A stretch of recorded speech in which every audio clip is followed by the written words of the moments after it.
ஆண்டவராகிய இயேசுவின் நாமத்தினாலே இந்த காலை வேளையில கூட உங்களை அவரையும் வாழ்த்துகிறேன். கர்த்தர் உங்களை ஆசீர்வதிப்பாராக. இந்த நாளிலே கூட நீதிமொழிகள் 14ஆம் அதிகாரம் 26ஆம் வசனத்தை கூட வாசித்து தியானிக்கலாம். கர்த்தருக்கு பயப்படுகிறவனுக்கு திட நம்பிக்கை உண்டு, அவன் பிள்ளைகளுக்கும் அடைக்கலம் கிடைக்கும். மிக அருமையான வேத வசனம். இங்கு கர்த்தருக்கு பயப்படுகிறதை குறித்து இங்கு சொல்லப்பட்டிருக்கா. மெய்யாகவே நாம் இந்த பூமியில கர்த்தருக்கு பயப்பட வேண்டும் என்பதை இந்த வேதவசனம் நமக்கு கற்றுக் கொடுக்கிறது.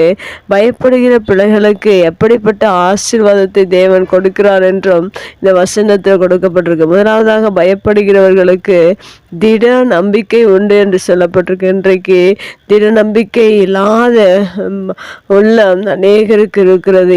எந்த காரியத்தை நினைத்தாலும் அவர்கள் சோர்ந்து போய் பயந்து விடுவார்கள். ஆனால் தேவனுக்கு ஒரு மனுஷன் பயப்படுவான் என்றால் இந்த உலகத்தில் வருகிற எல்லா பயத்தையும் நீக்கி அவனுடைய இருதயத்துல திட நம்பிக்கையை உண்டு பண்ணுகிறது. அதை தான் இந்த வேதவசனத்துல கர்த்தருக்கு பயப்படுகிறவர்களுக்கு திட நம்பிக்கை உண்டு என்று சொல்லப்பட்டிருக்கிற. ஒருவேளை ஒரு மனிதன் தேவனுக்கு பயப்படவில்லை என்றால் இந்த உலகத்தில் இருக்கிற எல்லா காரியங்களையும் பார்த்து அவன் பயந்து திட நம்பிக்கையற்று மிகவும் சோர்ந்து போய் வாழ்கிற ஒரு மனிதனாக காணப்படுகிறான்.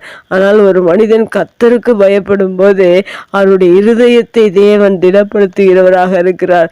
அதனால்தான் திட நம்பிக்கை உண்டு என்று சொல்லப்பட்டிருக்கிறது. தன்னுடைய இருதயத்தில் திட நம்பிக்கை தேவன் கொடுத்து அவன் திட நம்பிக்கையாக இருந்து எந்த சூழ்நிலை வந்தாலும் அதை ஜெயித்து ஒரு வெற்றியுள்ள மனிதனாக வாழ்வதற்கு தேவ பயம் உங்களுக்கு மிகவும் பயனுள்ளதாக இருக்கும். அதனால் ஒவ்வொரு நாளும் தேவனுக்கு பயந்து வாழுங்கள்.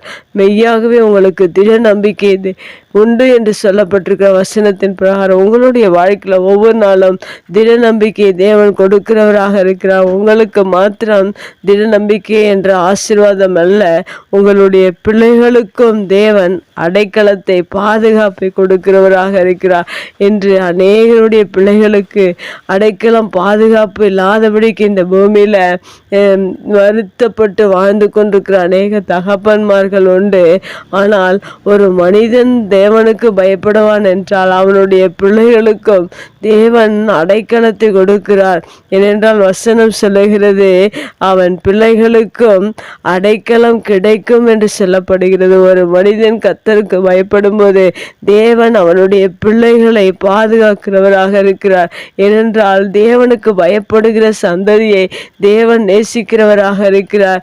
அதனால் ஒவ்வொரு மனிதர்களும் தன்னுடைய பிள்ளைகளுடைய அடைக்கலத்துக்காக கர்த்தருக்கு பயந்து வாழ வேண்டியது மிக அவசியமாக இருக்கிறது என்று இதை குறித்ததான விழிப்புணர்வு இல்லாதபடிக்கு அநேக மனிதர்கள் தேவ பயம் என்றால் என்ன என்று தெரியாதபடிக்கு இந்த உலகத்தில் வாழ்ந்து தேவ பயமற்று அநேக காரியங்களை தேவனுக்கு பிரியமில்லாத காரியங்களை செய்து தன்னுடைய பிள்ளைகளுக்கு பாதுகாப்பை தானாகவே நாம் பெற்ற பிள்ளைகளுக்கு பாதுகாப்பை இழந்து விடுகிறோம்.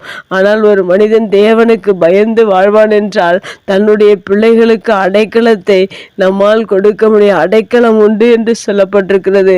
தனக்கும் திட நம்பிக்கை உண்டு என்று அவனுடைய பிள்ளைகளுக்கும் அடைக்கலம் கிடைக்கும் என்று சொல்லப்பட்டிருக்கிறது. இந்த இரண்டு ஆசீர்வாதங்களையும் ஒரு மனிதன் இழந்து போகாதபடிக்கு கர்த்தருக்கு பயந்து வாழ்வோம். கர்த்தர் நம்மையும் நம்முடைய பிள்ளைகளையும் ஆசீர்வதிப்பார்.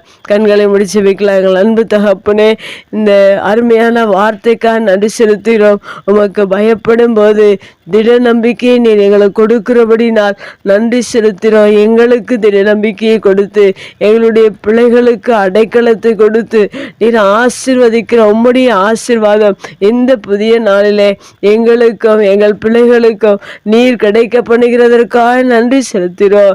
இப்படி இந்த உலகத்தில் எத்தனை மனிதர்கள் உமக்கு பயந்து வாழ்கிறார்களோ அவர்கள் எல்லாருக்கும் நீர் திட நம்பிக்கை நீர் கொடுக்கிறதற்காக நன்றி செலுத்துகிறோம். எங்களுடைய பிள்ளைகளுக்கு பயப்படுகிற ஒவ்வொருடைய பிள்ளைகளுக்கும் நீர் அடைக்கலத்தை கிடைக்க பண்ணுகிறதற்காக நன்றி செலுத்துகிறோம். இந்த ஆசீர்வாதங்களை எங்களுடைய வாழ்க்கையில் நாங்கள் சுதந்திரித்து எங்களுடைய பிள்ளைகளுடைய வாழ்க்கையில் அடைக்கலத்தை பெற்று இந்த பூமியில இன்னும் உமக்காக பயந்து உமக்கு பயப்படும் பயத்தில் வாழ்ந்து நாங்கள் இந்த பூமியில உமக்காக வாழ நீர் எங்களுக்கு உதவி செய்வீராக. இயேசுவின் நாமத்தில் ஜெபம் கேளும் நல்ல பிதாவே, ஆமேன்.